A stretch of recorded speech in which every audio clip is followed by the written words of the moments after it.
time since we've done one of these intros, but we are back with another edition of Detroit City Sportscast. Garrett Comat's here with Adam Hernandez. Do you remember the last time we did one of these?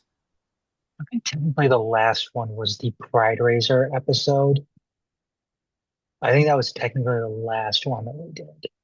So it's been quite some time. And um yeah, I mean but it's good to get back to it. I mean there's plenty of stuff to talk about tonight, uh considering, everything that is happening right now with Detroit sports. So Absolutely. We're not going to do one of our marathon episodes like you would see for our Detroit City centric podcast, Make City Make Spence, which you can go out and check that out on the Majors TV YouTube or even the channel 451 Tunnel Talk. We did a lot of podcasting. Adam did three, two were recorded. I did one recorded, two on there, but yeah. But let's get into it right now. We are going to talk mainly tonight about the Detroit Tigers.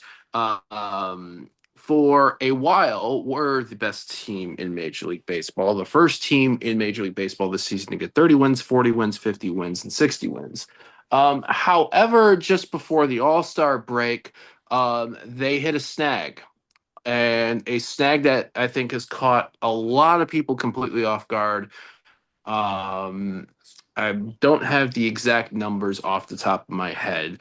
Adam, you might have that in when we get into the details on there. But the a skid that was going into the All Star break. So they lost six in a row. So four before the All Star break, two to start coming back from it, one on Sunday Night Baseball with Tarek Skubal, and then lost six in a row before ending the streak yesterday against the newest hot team in Major League Baseball, the Toronto Blue Jays. Currently playing the Arizona Diamondbacks in Game One of the series at Comerica Park. They are up 5-0 on there. Troy Melton having a solid start right now. But that wasn't the only news that came out today. A few things. First things first, injury stuff. Parker Meadows, 10-day injured list. Reese Olson, expected to be done for the regular season with a shoulder strain. There's a hope that he can be available for the playoffs. But that also meant some incoming trade news. From the Minnesota Twins, Chris Paddock and Randy Dobnik. Paddock, starting right-handed pitcher, Dobnik, a reliever. They joined the Tigers, going to the Twins. Catcher, first base, Enrique Jimenez. The Major League Baseball trade deadline still a few days away. Obviously, another name that the Tigers are heavily linked with is in this series with the Diamondbacks, and that is former Tiger himself, Eugenio Suarez. So Adam, I'll get to you. One, how are you feeling coming out of this rut right now, this rough run of farm, and what we've seen so far in these last two games, and the news that came out of the clubhouse today? I guess I'll talk about how I really feel in kind of like the next segment. Obviously it was, stressful, and I don't want to say disappointing, because there really isn't a whole lot to be disappointed about at this point in the season right now, considering it is a long season. And um, losing streaks happen. I mean, maybe not to the quite to the extent of what the Tigers just, have had to deal with, throughout a good portion of July. But hopefully things are starting to turn around. Obviously, with a 5-0 lead tonight, that game is going into the bottom of the seventh right now. Uh, but you look ahead to this Thursday, and if there was any time that this team was going to have a losing streak, you would hope that it would happen right before the trade deadline, which is exactly what happened. Um, some of your shortcomings are exposed, and you're given an opportunity to kind of rectify those shortcomings, which they have an opportunity to do right now. Uh, and they started that today. I mean, I don't know. I'm hoping that what happened today isn't the extent of what they're going to do, because if it is, it'll be extremely disappointing. going out and getting Paddock from, which is the main piece of this deal for the Tigers. I mean, Dobnik, I think, was optioned to AAA as soon as he got here. So, I mean, he's not going to be a guy that you're probably not going to be seeing. I don't want to say anytime soon, given some of the injuries that this team has to the staff right now. But the big piece is Randy Dobnik, who You mean Haddock? um, I'm sorry, yeah, Paddock. Sorry, Chris Paddock, who isn't having the best season right now. I mean, what is he pitching? Let me get his His stats up strikeout here. percent, I think his K percentage is the lowest in his career right now. He's still Yeah, got still a but low he's walk rate, but his ERA is a bit high this year. yes. Right now he has a 4.95 ERA in 111 innings over 21 starts, a 17.6 strikeout rate. I think his best strikeout rate came in 2019 when he had a 26.9 strikeout rate. So it was pre-COVID. And this year too has a 5.7 walk rate as well. Uh, his last outing was, I believe, arguably his best one, where he allowed one run over 6 innings against the Dodgers, striking out 8. So hopefully he can kind of continue that as, moving over to Detroit. Um, right now, though, I mean, he's going to be a guy that you're going to be able to plug in. He's going to be a guy that you're, right into that middle of the rotation, you know, bottom end of the rotation. He's a guy that you're going to, be able to throw out there every fifth day without having to depend on a Keter Montero or a Melton who's out there tonight. And it's very telling too with a Sawyer deal like Gibson Long too, if he comes back soon from his injury as well. He yes, looks like he's in the yes, clubhouse. yes. But I thought it was very apparent who they don't want going out there and pitching for them, especially down the stretch, whether you're talking you know, late September or even into, the playoffs if it happens to get to that point where they need to depend on some of these guys who would normally appear at the bottom end of a rotation. I don't think they want to see Montero. I don't think they want to see Melton too, as far as, given the limited sample size they have from him, and especially too with Montero, considering, he really doesn't have an out pitch right now. Montero might essentially be a guy that they may want to try out in the bullpen to help develop something like that. I'm sorry, Montero. Melton, I feel like we need to see a few more starts because we've witnessed the first two start. He is finished tonight, 7 shutout innings, and yes, he had 7 strikeouts in Pittsburgh for his first start, 14 whiffs, grand slam on there. But when pitchers start get pitching enough, that means they have film. That means hitters can study, can Yeah, look for the tendencies, and then that could be trouble. and that's when you start looking towards and even in games too, like because obviously there's hitters start to get used to some of these pitchers, and some of these pitchers usually have trouble getting through like the second or the third time through a lineup because that in-game tape is out on you.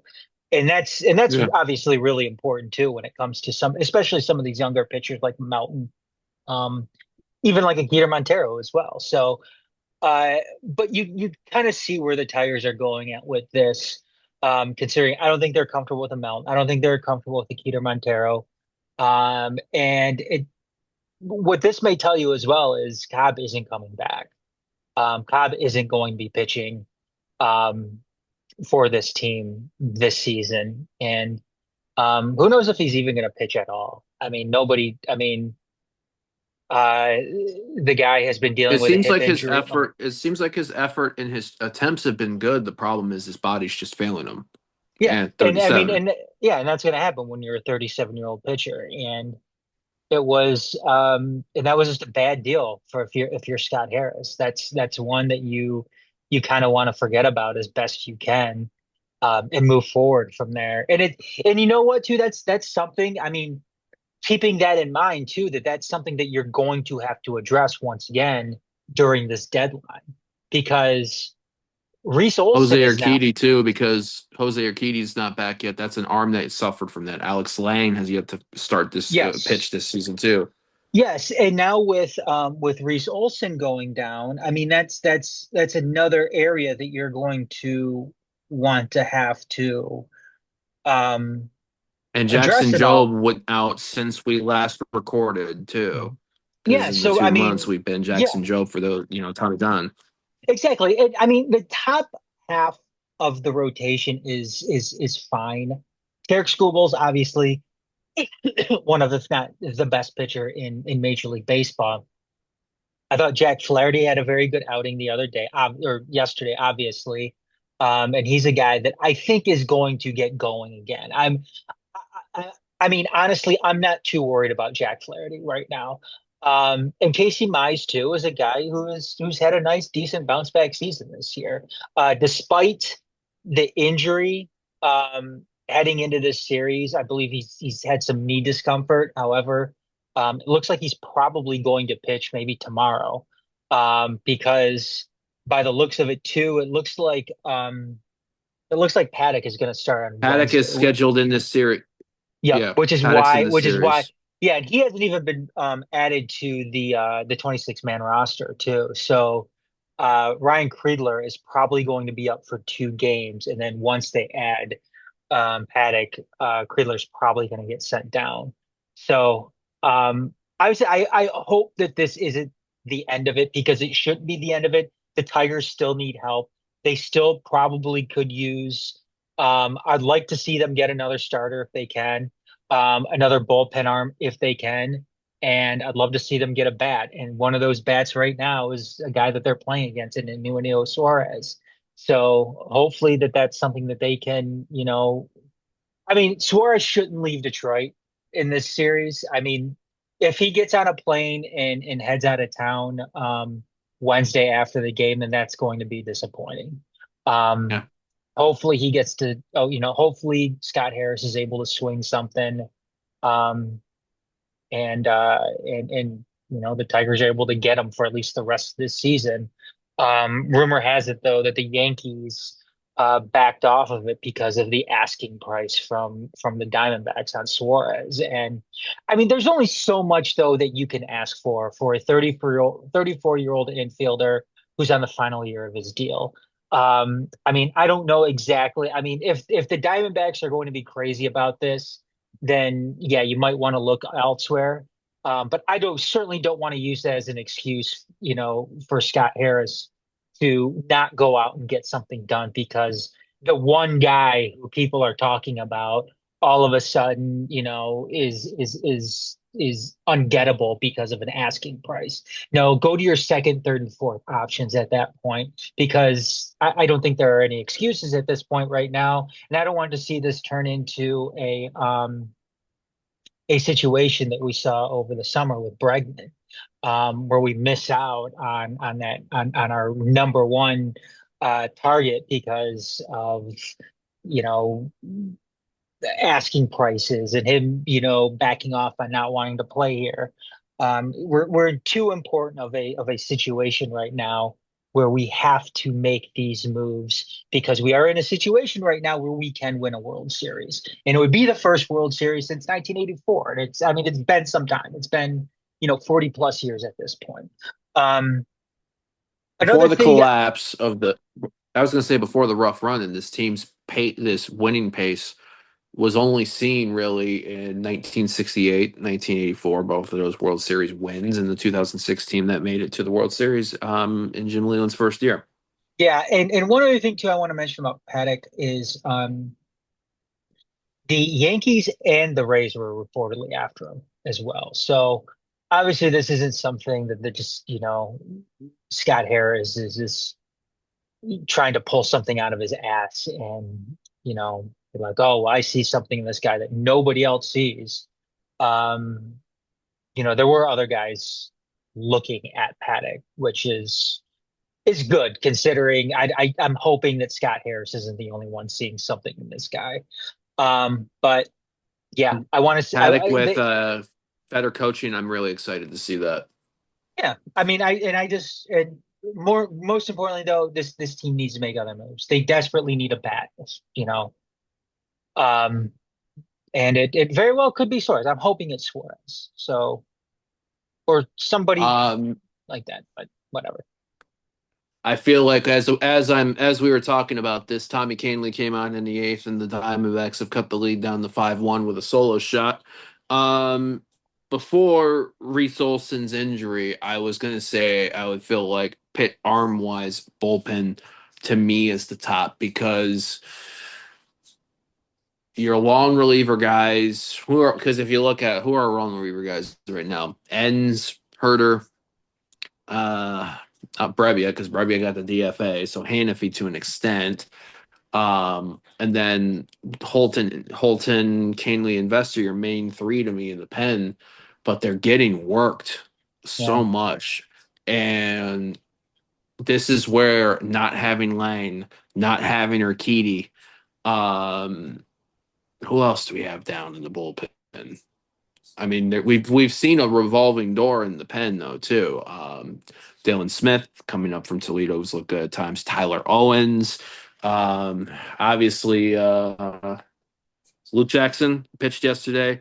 Might have not really the best ninth inning, although ridiculous heat conditions and seems like may have from what my coworker was observing during we were talking about it looked like he might have been a little bit messed up with the heat, either that or that maybe the Jays lineup too was just wrecking them too much. But the point is it's like there's a good arm or two that will help stabilize because if you're gonna go Canely invest so much into this, we're starting to see Tommy Canely come into a rough run of form. And I think part of it is of the amount he's been consistently called upon throughout the season, especially in situations when the bats, like when Kerry Carpenter was down, were not delivering. And the Tie thing is, game, one yeah, run lead. and the thing is too is under when you're looking for notable names to get dealt, the one problem that teams who are buyers at this deadline may be running into is the expanded playoff. So there's more teams not out of it Yeah. in this situation. And the teams Especially that with the division, especially with in the AL, with the division leaders having such big leads. Despite this Tigers run, still at 8 game, the best division lead margin. yeah, The yeah, Jays heavily up on the Yankees, the Astros heavily up on the Mariners in the yeah. West. Um and it's also there also may be an issue too with some of the sellers not really having pieces to sell or pieces that that some of these buyers may be willing to pay for.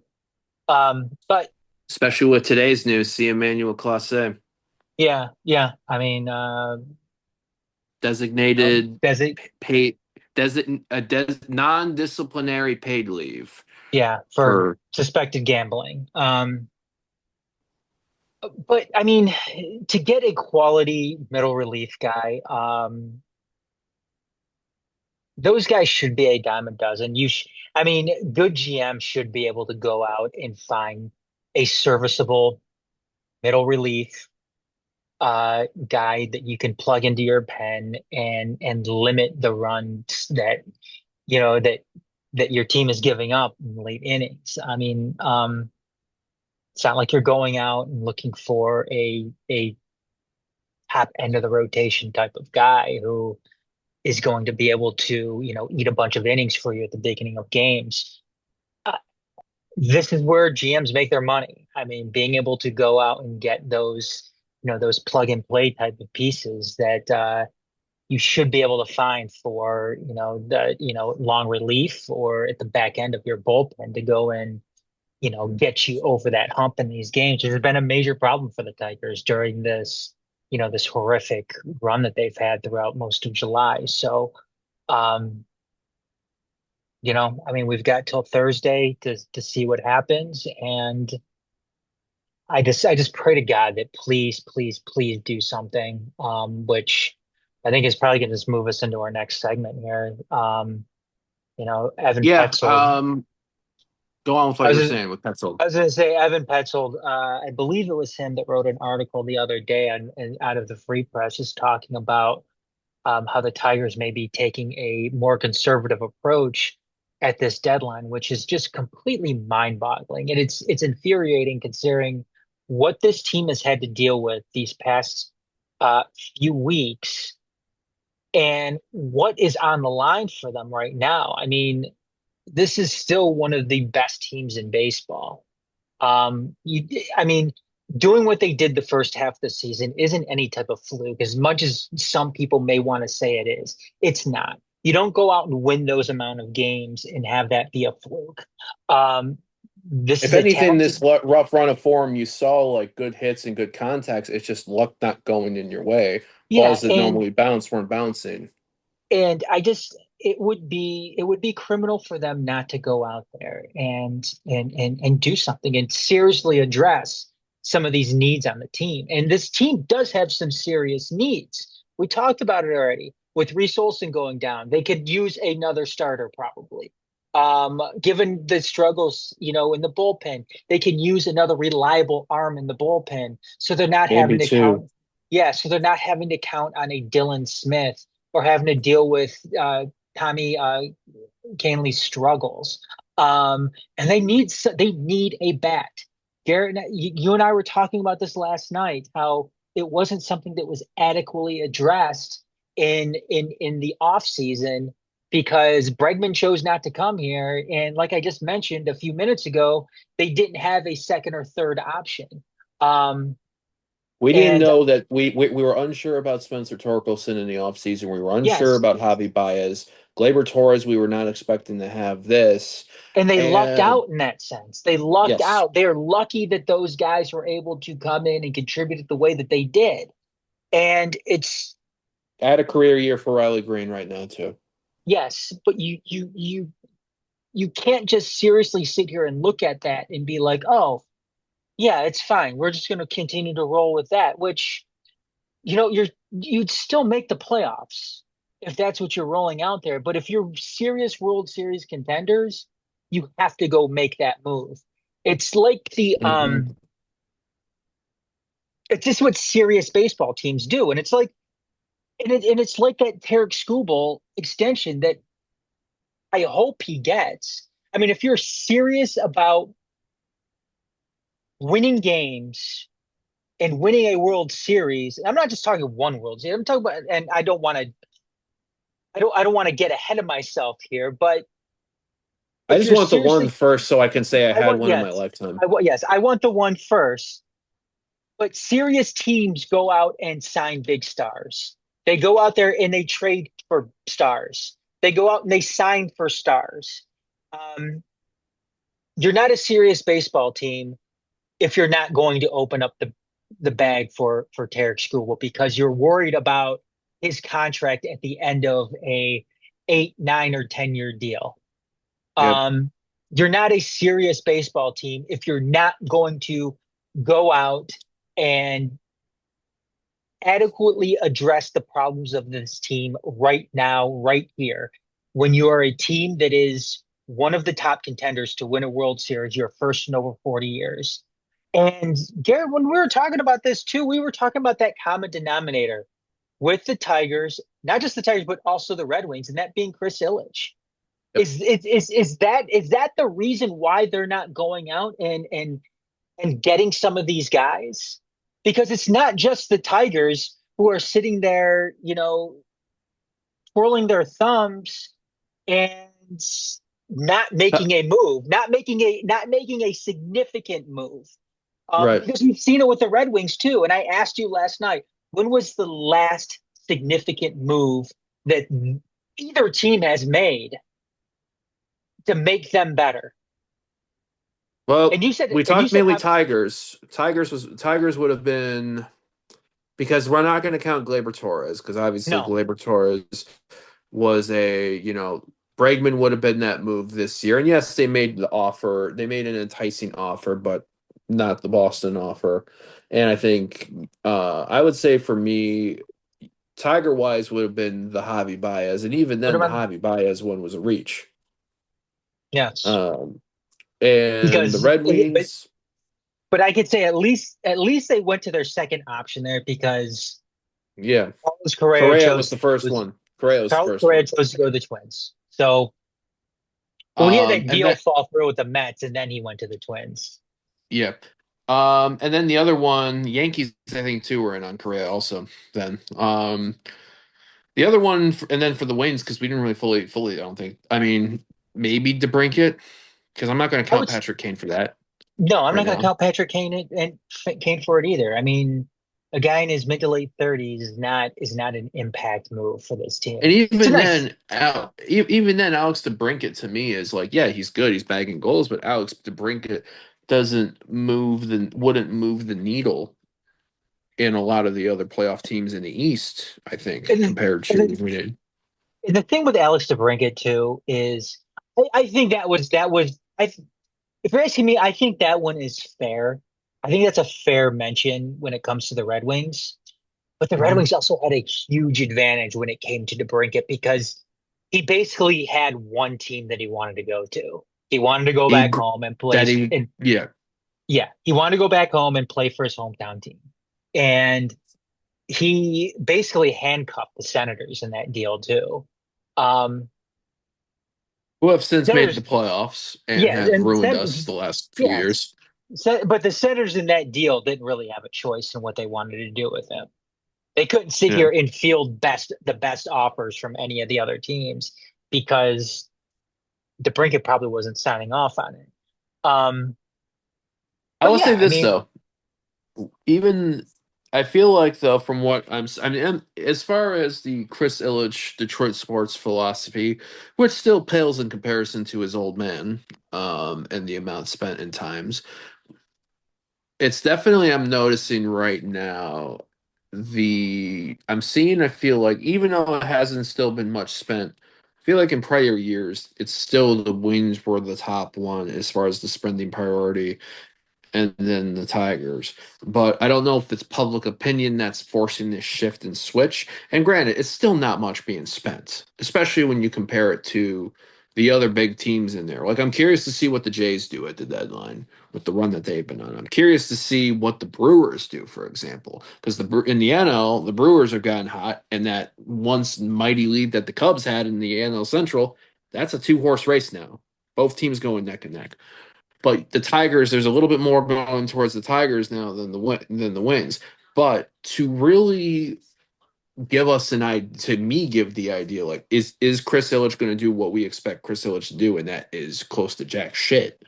We have 3 days to see that yeah, the and actions, the actions that will could come from this series, as well as Thursday, Wednesday. Is it noon the deadline, or is it 5 o'clock? When's the deadline on Thursday? I thought it was maybe like 3 or 4, Yeah. which I thought I don't know. I have to go back and check, but that's And probably we my don't have the waiver. We talked about it. We were spoiled growing up with the waiver trades.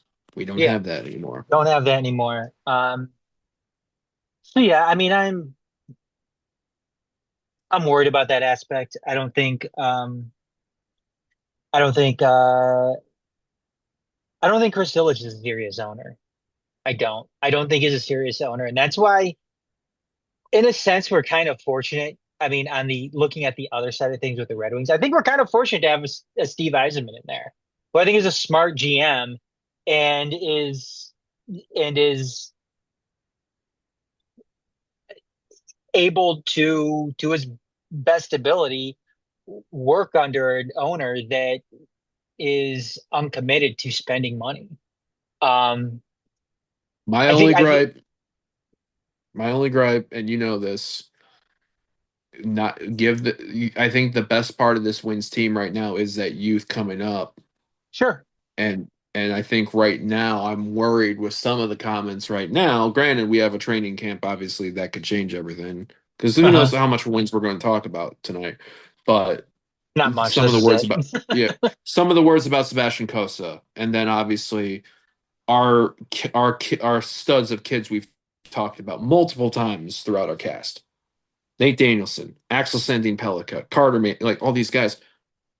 I think because free agency has been what hit Steve Eiserman's kryptonite as Red Wings general manager, and the type of contracts for the most part on the talent chosen, which I think has kind of been this dead, which has been this like cinder block right now.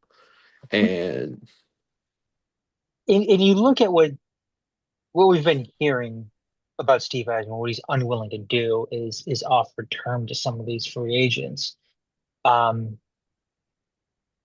and I don't know, is that a Steve Eisman thing or is that a Chris Ilitch thing?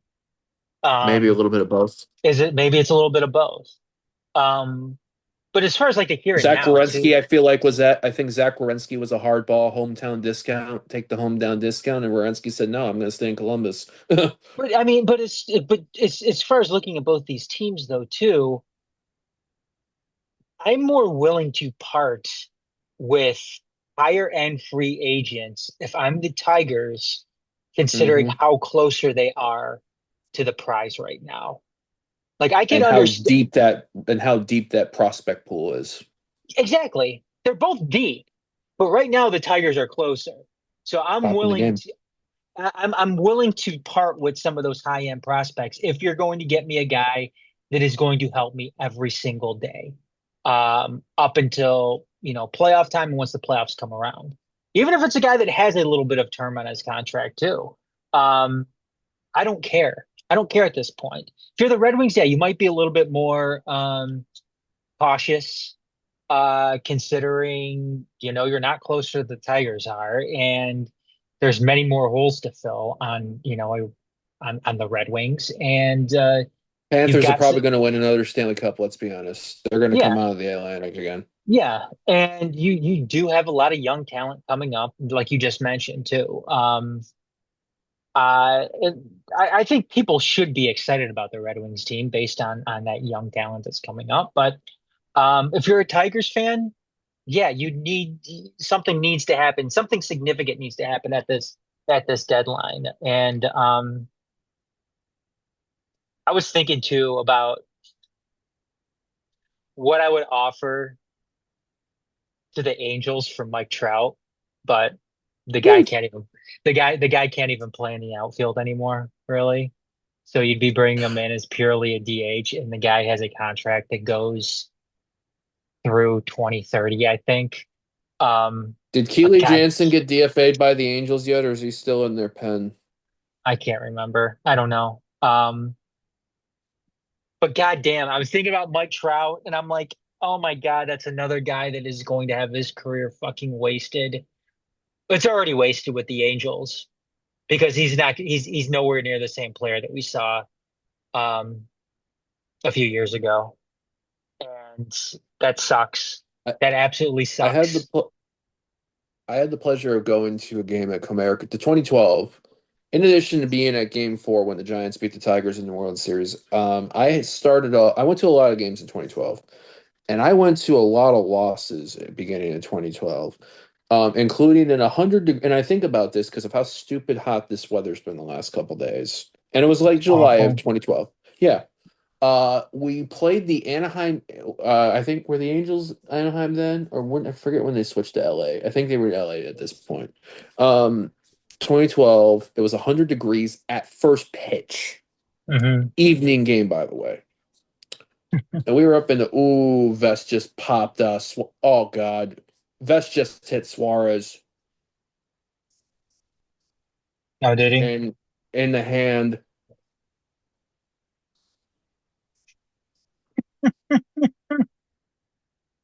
The magic of live recording, folks. As we're going in, I think he's fine. He's walking it off, but that was a little inside.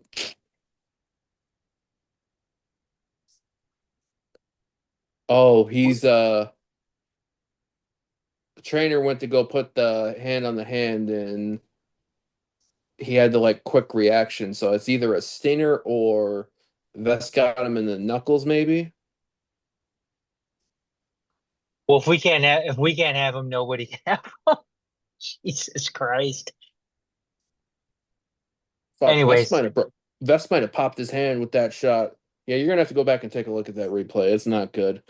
But anyway, now what was I talking about? Oh yeah, playing the Angels, Trout's rookie year. That was when they had Albert Pujols' first year with the Angels. Torrey Hunter was his last year with the Angels.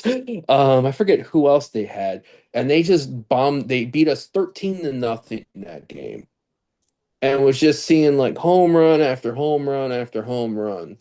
And for Mike Trout, a generational player, I have no problem saying Mike Trout's a generational player, especially before like Mike Trout walked so Shohei Ohtani could run when he joined. And Kendrick, I think, too, might have been with the Angels at that point. So that's my thing in there. It's very interesting to see like how it all goes. So all right, so Suarez has been pinch ran. So we're about to see if that's potentially out in there. Because I was gonna ask you odds on a what your odds were for landing us landing Eugenio Suarez, but now we'll just have to wait and see what ends. So I'm gonna ask you two questions to close this off, and then we roll into our quick hits. I saw a stat last night that during this run without Kerry Carpenter, tweaked his hamstring on Sunday Night Baseball at the end of June against the Twins, was out for 21 games. 7-14 were the Tigers, including two 6-game losing streaks. With a 5-game winning streak, you win 5 in a row, you lose 6. You win 1, you lose, right? So Carpenter back in the lineup on Sunday. Go figure it was on the Lord's Day. And provided that they get out of this, Vest gets out of this ninth inning, you're 2-0, even though Carp didn't play today. Um, is it is this squad is this squad such a vibe squad that one little move like that sparks it? That and of course Riley Green having his mustache. Uh, two, as a I know we've talked about it aesthetically. You have many 5950s in your collection, many teams. The Hall of Fame hats that were dropped out this weekend. Your thoughts on the Tigers layout? And I know you have a few Jays hats, so I'll ask you about the Jays lid. And the last question: growing up, Tigers were in the AL East. Tigers Jays to me was that rivalry. How great is it to see both those teams competing in the up? And if and is are you kind of hoping if we're in the like make a rate playoff run, it's Tigers Jays and ALCS? okay, so what was your first question? Was it about the hat? Kerry Carpenter. Oh, Kerry Does Carpenter. that is that does that move is just that for vibe purposes and the Riley Green mustache enough to like for the way this team seems to run on vibe sometimes. As Will Vest forces a double play and the Tigers are now 2 wins in a row, 5-1 tonight. I mean, in some sense, I mean, maybe. I mean, you can never discredit vibes sometimes.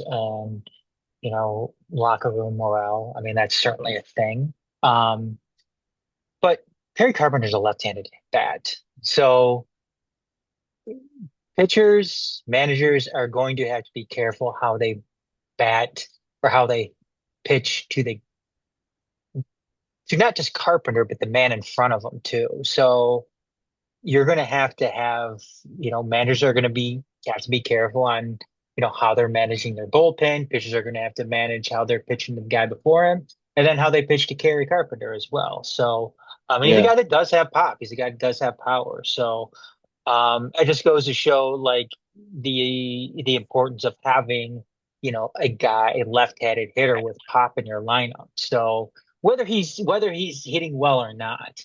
Um, so I think that that's, one of the more important things when it comes to a guy like Kerry Carpenter and why he was missed so much. Okay, question number two. Hall of Fame hats, Hall of Fame weekend hats in honor of the inductees this weekend. Many teams brought selections from the past. Some, like the Giants, did an alternate logo on the lid for the first time. That was featured on Sunday Night Baseball. The Tigers went back to their English D on their hats that I believe was late 40s through 1960, I think what I saw was the Hall of Fame. And then since I know you're a J, since you have a few Jays lids, the Blue Jays did the hat with the where the blue is more of a turquoise blue on the top part of the J, Hmm. which was their World Series hats, Yeah. Um, and the white front. Tiger set looked fine. That more old school looking D. I didn't have any problems with it. Um, no problems with the Jays one as well. I always liked that front panel white. Um, I only have two Jays hats. I have the full on blue one, and then I have a black one as well. Um, I want to get the one with the J on it is just when they were called the Jays, back I think like during the early mid 2010s. Um, I'd like to get one of those. It's not a very popular hat. It's kind of a Was was that in their it's black phase when they were heavily in black uniforms? yes, and it's kind of a 5150 sicko type of hat that not many people want, but I want it. Um, so I'm trying to get one of those. But the only hat that I have that is a white front panel is I do have a Baltimore Orioles hat that has that white front panel, which is nice. I like it. Uh, I may get a Blue Jays one at Current one point though retro too. logo or the bird current with the Current, cartoon current, Oriole current, or the current actual cartoon Oriole, cartoon Oriole. The current, cartoon Oriole. yeah, yeah. Um, so I mean, I like it. It's a cool hat. But yeah, I like the Jays one too that they wore.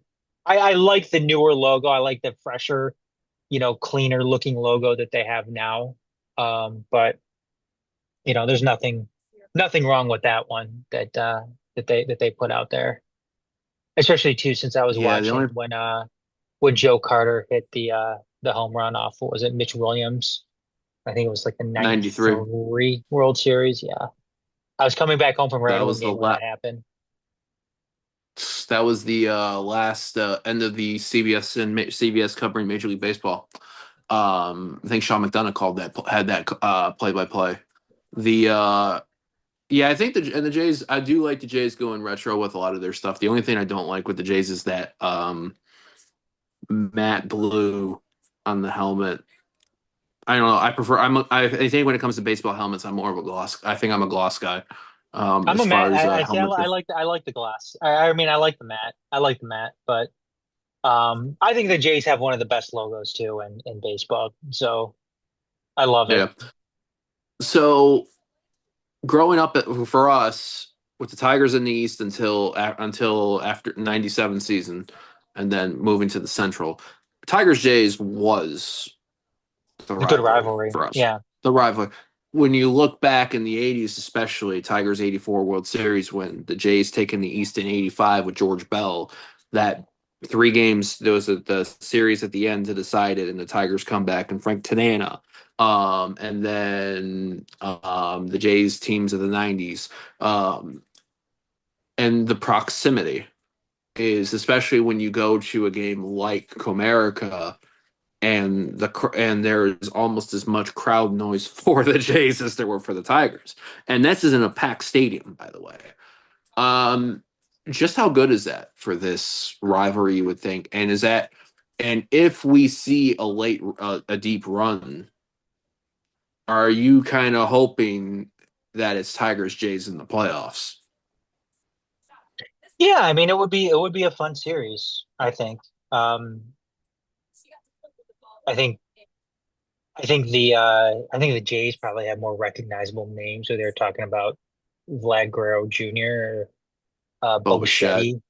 Uh Boba Shed hit us up so much this series. um Sprinter. Springer. Tigers might be more well-rounded though. So I think it would be a good series. I think the Tigers have the better manager. Um, Both Rogers, aka the Rogers Skydome, and us with good teams will be packed houses and energy. And places. there's, I mean, and again, too, I mean, Toronto and Detroit have always had a rivalry too, obviously in hockey as well. And yeah, I mean, there's not much distance separating them too. I mean, it's a 4 hour drive, between both cities.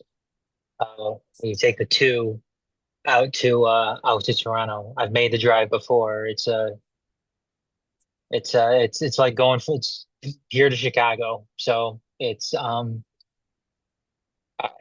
I'd be all for it. Worst things worse for people until there's talks to bring the Detroit to Toronto train back. For right now, you can always go to Windsor and then take the Via Rail to Toronto. I've done that twice. Yeah, I mean it's fun. I mean we still got plenty of ways to go. We'll keep people on the. I mean, when we get back for next cast, we'll have a few updates as to how this team's done.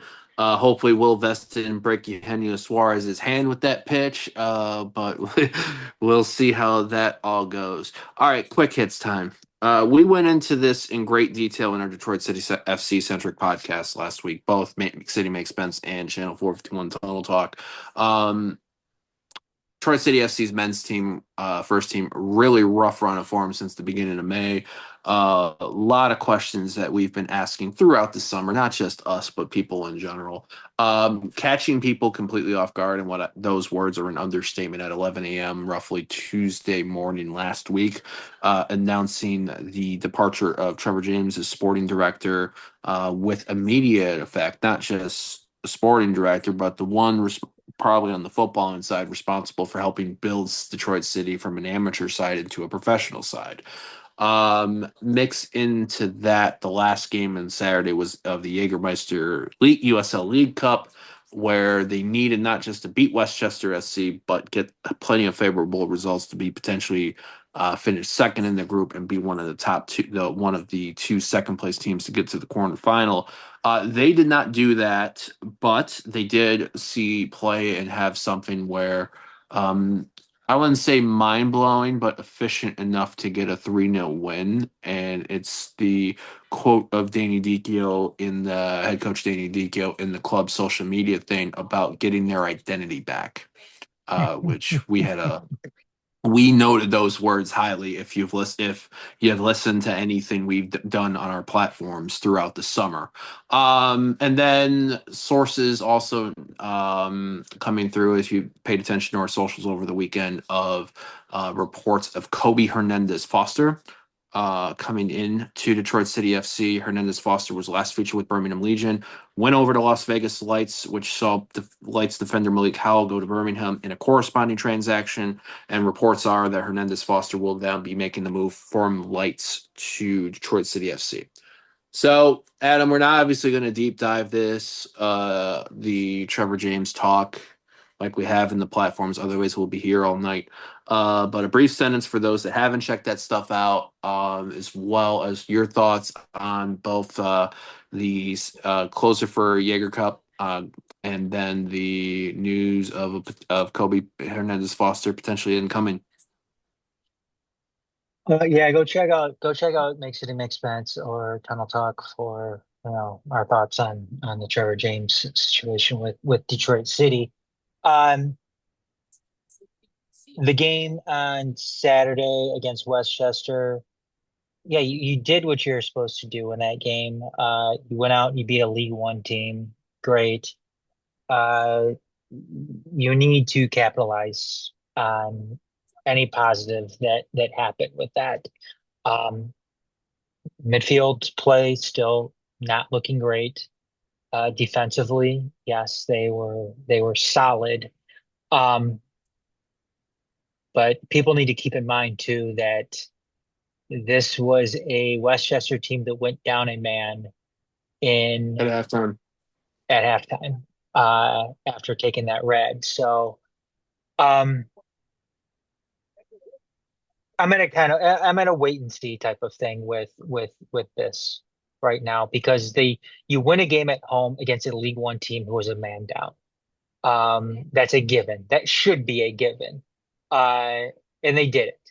So it's not something that you can um it's not something that you can go in and rag on them for, but you can't praise them either for doing something that you should have done in the first place, given everything that this team hasn't been doing since early May, Right. or since the beginning of May. So go out there and do it again in a couple weeks when you have a really big game at home against the Indy 11. You go out there And and you do something. even before that, 3 days prior, going to Oh Rhode yeah, Island. yeah, going to Rhode Island. Yeah, another. You do that against Rhode Island on the road. Well, you go and you beat Rhode Island on the road. Um, you come back home and you beat Indy 11. Yeah, then I'm impressed. Then you could start saying, okay, it looks like the wheels are back on for this team right now. But until then, I'm sorry, I can't sit there and take a win over against a League One team who is down a man as That we've already played in another cup competition earlier this year yeah. in US I Open Cup. can't take that as a solid positive or a sign that things are going to get turned around. Um, can't do it. I'm sorry.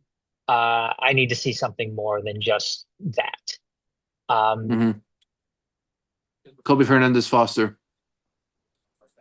uh, what were you saying? Is a guy that you're going to be able to plug into you're going to be able a guy that's probably going to be able to plug into the midfield, which is something that they need right now.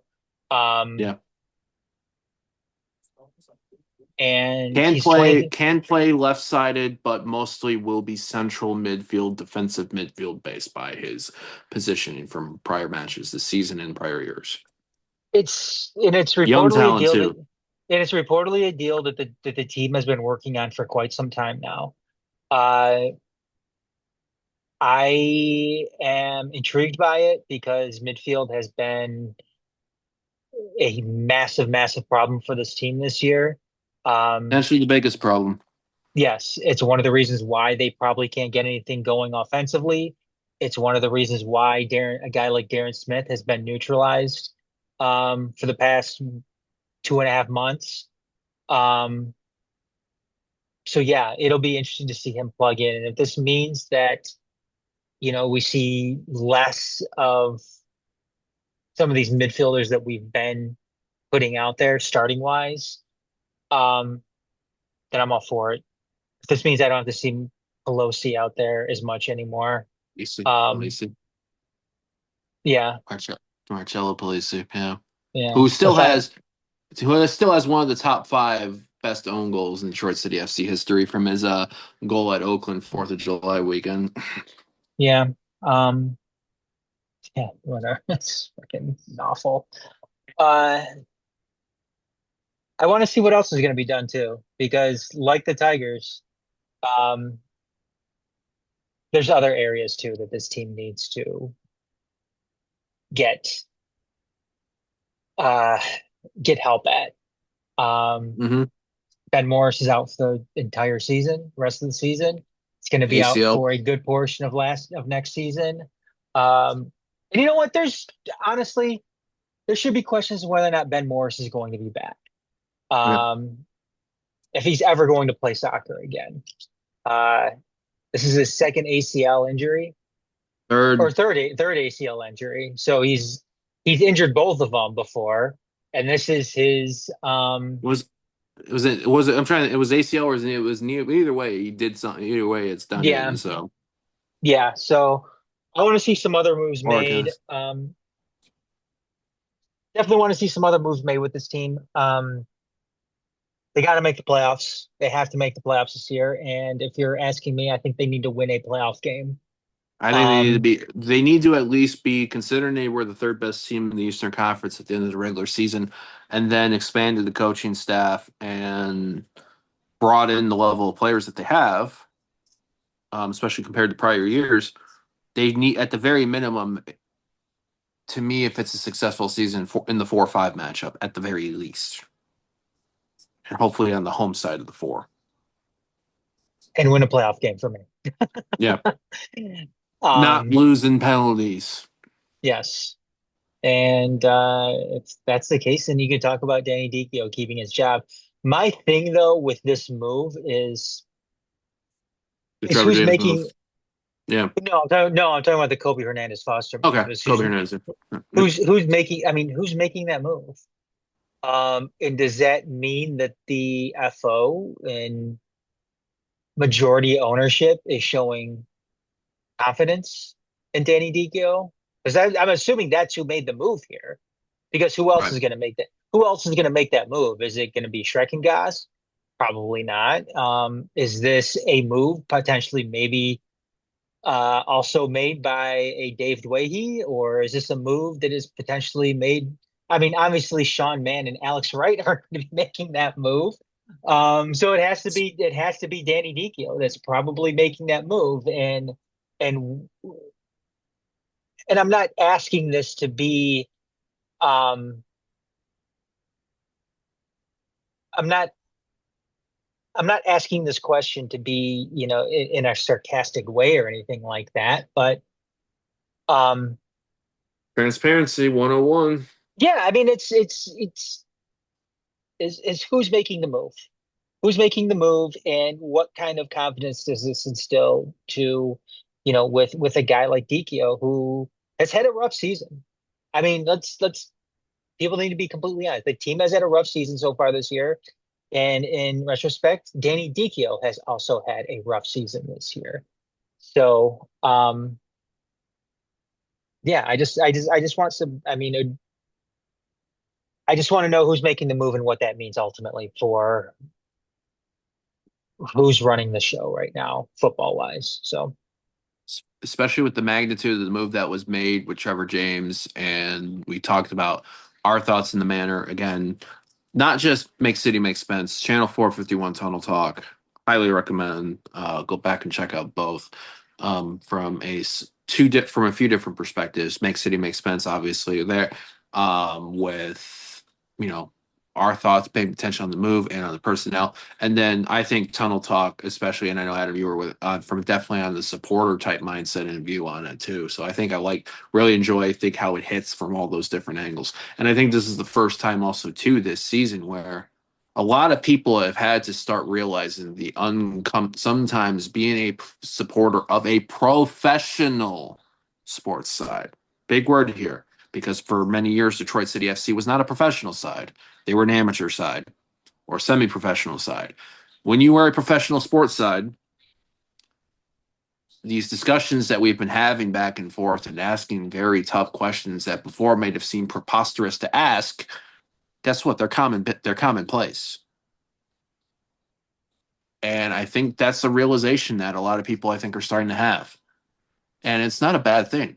It's just, you know, this is the nature of the business that we're in, especially with a club that's making the strides, working to get the hospital site demolition to then begin groundbreaking on the future new stadium home, which, there'll be, like I said, plenty of things we've talked about related to that. So no matches this week for Detroit City FC. They are back 2 matches the following week, August 6th at Rhode Island FC. My opinion, the best time to go to Rhode Island and get a result with Rhode Island, how they're dealing on the field and how they're dealing off the field with their issues between front office and supporters. So, and then Indy 11, which is as we've been in USL Championship, I think the rivalry between those two teams, especially the supporters of one another, has definitely increased. Moving on from that, Michigan Panthers, the UFL runner-ups from the previous season, are among a handful of teams. Adam, you can name all the different teams to be relocated. Seems like the UFL is shifting away from having seems like teams especially teams with a NFL team already in the market and a handful of other potential rumored other locations. What have I heard? Kentucky, Boise, Columbus and it's not just Michigan Panthers. It is Birmingham Bir- Stallions. yeah, Birmingham's getting moved, Detroit's getting moved. There's a couple of others in there potentially getting moved as well, but the UFLs, I mean, it sounds like there's a mass shakeup in what they're doing with this. And I know it's just UFL football, but it seems like it's kind of hard to, for a shakeup like this, Houston in Roughnecks and Memphis Showboats also. yes, in a league where you need some eyeballs on it. Um, I'll just say that it's some of these cities without NFL teams.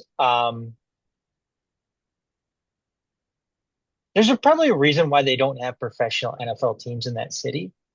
Um, and I don't know if you're not going to be able to get the eyes of the NFL, um, what makes you think that I don't want to call it minor league because it's not a minor league to anything. If you're gonna What makes you think that a UFL team is going to be successful there just because they don't have an NFL team? Um, this is something that we've been seeing for quite some time now with these football leagues, these secondary football leagues to the NFL.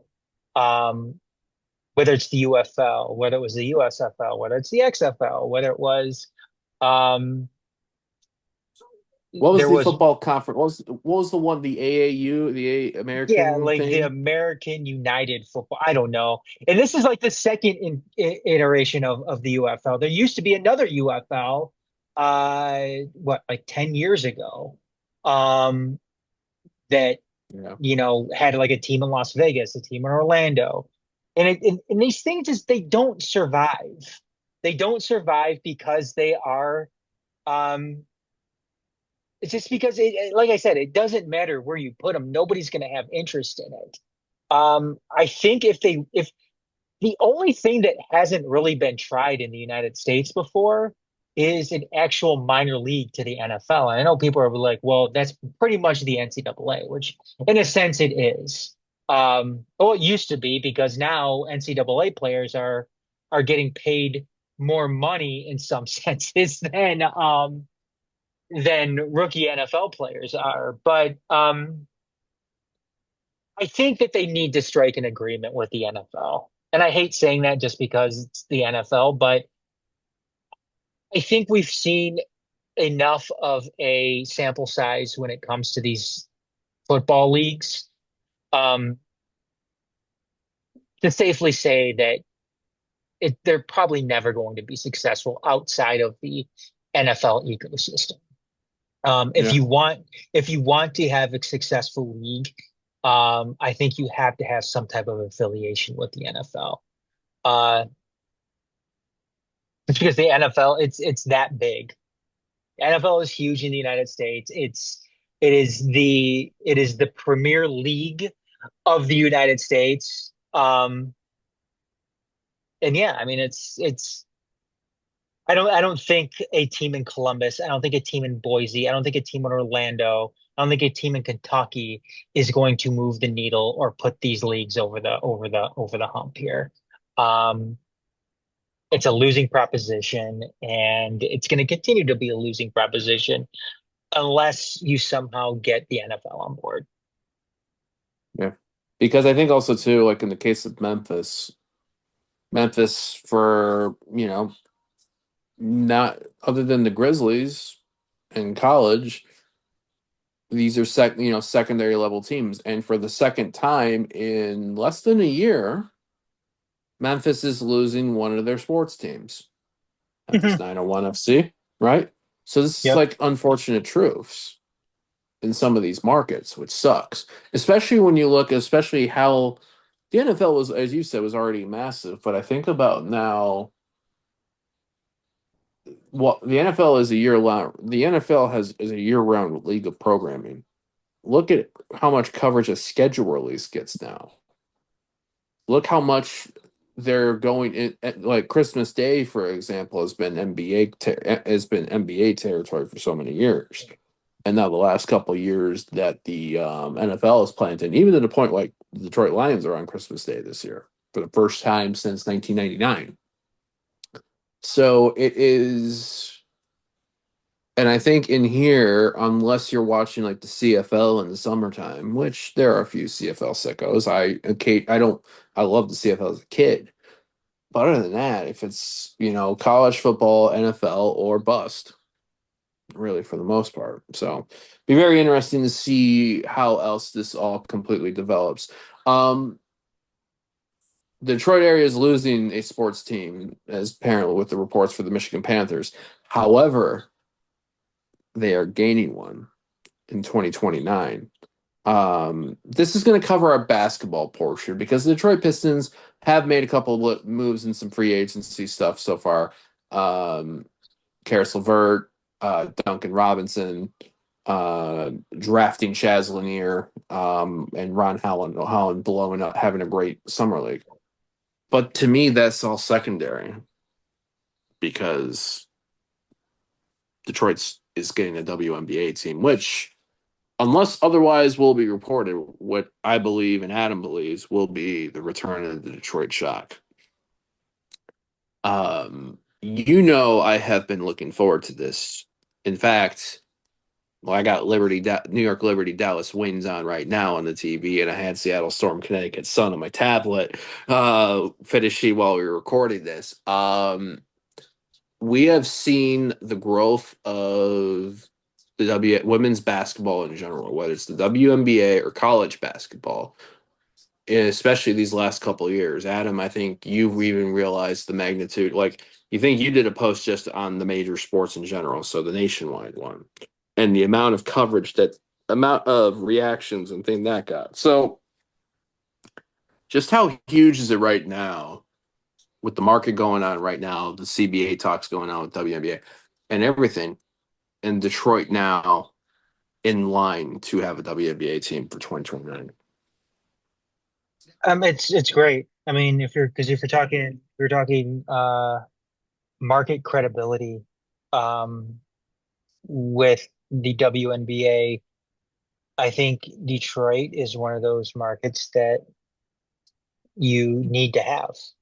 The huge um top 15 market. And if you're looking at legitimacy as a league, I think Detroit is one of those markets that you want to get.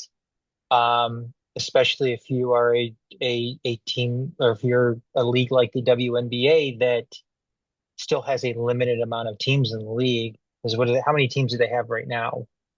They're at trying to think right now. Are they at 13, 14, I think right now? 13, So, 14. Um they're getting two more this year, this coming next season with Portland and Toronto, I think. so there you go. And I mean, it's and then it. Cleveland in 28, Detroit, and then Philadelphia in 2030. So yeah, I mean, it's an important get for a league if you're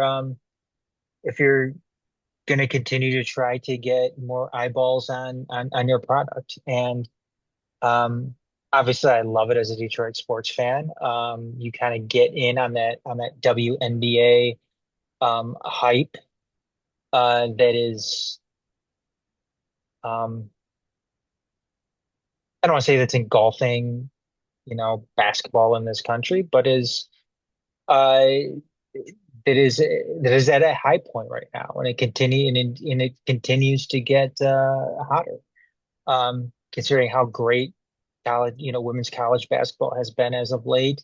You've got some legitimate stars right now in college, or not college, but in the WNBA: Caitlin Clark, Angel Reese, Paige Buchers. Um, Vasa Collier, yeah, I mean, Sabrina Nescu, it's going to be fun as a Detroit sports Liz fan, and Thomas. Detroit as a whole, to be able to get in on that, on stuff like that. So, um, I'm excited for it. I'm looking forward to it. I just wish it was happening sooner than 2029. I think also too when you think of WNBA as historic, a team that league that's been around since what 1997, I think was when the first season was. I think so, yeah. Detroit Shock, historic team, multiple WNBA championships. Unfortunately, relocation due to the recession this country was in, combined with Bill Davidson's passing. Um, Now in Detroit proper, I'm like I said, I'm really, really excited about this because I think we had talked about the NBA kind of stagnating for a bit, which is during the year, which was like I think part of why we're talking about why the Pistons making the playoffs was kind of refreshing for the league and how they were playing and everything. But compare that to the WNBA. Compare that to like we talked about the young stars. Compare that to the buzz that even this All-Star weekend that was just had, not just 2 weekends ago. And we are not only seeing the growth of the WNBA as a brand, but we're also seeing what will when I think the new CBA gets ratified. Because I don't think there's going I don't think there should not be a holdout. I think they realize there is some massive potential here. But with that, I think comes the much needed things to help build for example, WNBA roster sizes are very thin. Minimum 12 person rosters. Monetary, the days in between games. There's a lot of things that need to be amended. And I think right now with what you're seeing, especially this, I think this is it's a crossroads, but I think it's a good crossroads. I think because I think what we're going to be seeing out of this for the players and also for the growth of the league in general, I think is going to be very exciting. And fair to say, this just we've talked about this before, Adam. I don't think you'll mind me dropping the cat out of the bag. Detroit's not going to have a WNBA team until 2029. But that does not mean we are not going to talk about the WNBA in the road to it. Because I know damn well when we get Matt Feldbush on to talk Pistons basketball, I know he's been chomping at the bit to talk WNBA stuff this season. So, you ready for this, road, or do you gotta or you gotta fucking sit for 6 hours and catch up on the season so far? We'll see. But no, as you can tell, incredibly excited for this. It's great. Like I agree with Adam. I wish it was sooner. I really do, because they're gonna be back here, and I'm gonna be already 40 years old. It's gonna, damn, damn, damn, damn, damn. All right, to the present, and it's wild that I'm saying the present. We are 3 days away from the Detroit Lions' first NFL preseason game of 2025. Hall of Fame game, Thursday night, 8 o'clock on NBC and Peacock, taking on the Los Angeles Chargers. I almost said San Diego Chargers, like it's my childhood, but I decided not to. Seeing a lot of reports from training camp, from camp, Allen Park. Um, Obviously, a lot of buzz about Jamison Williams coming into this season. News about Terry and Arnold, but also, I suppose, noted I know Alex Anzalone not exactly thrilled right now with contract negotiation talks, but another thing also seems to be reported on the physicality of intensity of these training sessions. Dan Campbell stopping practice already multiple times. So let me ask you this, Adam, after the way the Lions playoff exit happened in January. Um, Ben Johnson going to Chicago, Aaron Glenn going to the Jets. A little bit of coaching staff carousel in the squad. Um, when you hear reports of this intensity, how intense these sessions are going on there, are you concerned by that, or does it motivate? Is it kind of like you like hearing about that just because of this season that we're going into in the quest to go further than what we've gone these last 2 seasons?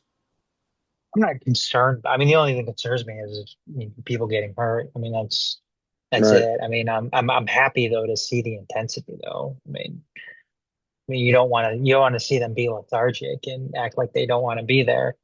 Uh, so I'm encouraged by just please don't injure each other. Don't get hurt. This Because team we was already, too injured last year. yeah. So, I mean, yeah. Again, yeah. Obviously, we've dealt with too many injuries coming out of last season, and that's arguably, one of the main reasons why they didn't go to the Super Bowl last year. So, yes, please just don't injure each other, but yes, keep up that intensity. I'm also going to say, as always, run the football. Run the fucking football, especially with Jameer Gibbs and David Montgomery. Do we want to highlight the just how cool? Obviously, I don't think we're going to see this on Thursday because it's a national coverage preseason game. But Jason Benetti, TJ Lang, It's cool. I mean, Lions. I like Benetti. I know people are giving him shit right now for cracking jokes during the Tigers' um losing streak, but people need to get the fuck over themselves because it's so annoying. Like people are always, out there. They're never happy, it seems like, when it comes to the announcers. When it was I'm saying is when not Rod happy with what they got right now. I mean, when it was Mario and Pemba and Rod Allen, people were bitching about it. People weren't happy about it. They didn't like Rod Allen and the comments he made. Um, I'm sure they found something wrong with Mario and Pemba. When it was Matt Shepard here and Jack Morris and Kirk Gibson, oh, they're too boring. They're not as enthusiastic enough about what's going on. They make me want to fall asleep. And now when it's Jason Benetti and Andy Dirks most of the time in the booth, it's, oh, I don't like them cracking jokes. So what the fuck do you want? Like seriously, what do you want? Like what do you want? I mean, it's so annoying hearing some of these fucking fans sometimes talk about, bitching about the announcers. Yeah, things suck right now on the field. Be mad at that. Don't be Two taking wins in it a out. row Yeah, did don't. suck. 2 wins in a row. Yes, it's yeah. I mean, they find. I mean, they will bitch about anything and everything when it comes to the announcers. I mean, what we have up there right now, Benetti and Andy Dirks are the best announcing crew that this team has had in quite some time on the television side of things. And then So you have on the radio Dan Dickerson, Dan Petrie when he's not on not yeah, and if it's not in there, and then you have Daniela Bruce, and you know, this is I don't know, man. That's what I feel like. I felt like what you're talking about with the commentary with the Tigers. I felt was kind of like the reaction to this rough run of games. Yes, it was rough, but the world was not ending, and I feel like the reactions to this commentary team made it seem like it's like, yo, it could be so much worse in general, everything. We've lived through that. yeah, um, all of it. But no, but to say this Benetti in line for Lions football is impressive. I'm excited for it. I just can't believe we're already like, you know, 5 weeks away, 6 weeks away from NFL season starting yep. and everything. So that is it for there. Anything else you want to touch base on Nope. before we wrap and go? We're almost hour and a half into this, which is much more than I think we wanted to go. So we should probably wrap it up. All right, plugs ins, Detroit.themajorsports.com for all of your Majors Detroit content, whether it's Detroit City Sportscast, whether it's your Detroit City centric stuff, whether it's the post match recaps, whether it's the Mulliting with Garrett Comatz's or Adam Hernandez's written content. You can also find us on Twitter at TMSNX Detroit, Instagram TMSNX Detroit. The Blue Sky, it's the same, but you got to add that .bsky.social. Hit that like and subscribe button on anything from HT wherever you check out your podcast, and also hit that 5-star review. Leave a comment. Algorithm, folks. I feel like did I get everything on there with related to that, Adam? Did I miss any key bits in No, I think that? we're good. Yeah. TMS and Next Adam for him on all the platforms. GM Comats for me. And yeah, thanks to everybody for tuning this out. We promise it won't be 2 months. till the next episode. I would say that now. Who knows what's going to happen? But until next time, be good to each other. Eat 'em up, Tigers, and yeah, see ya.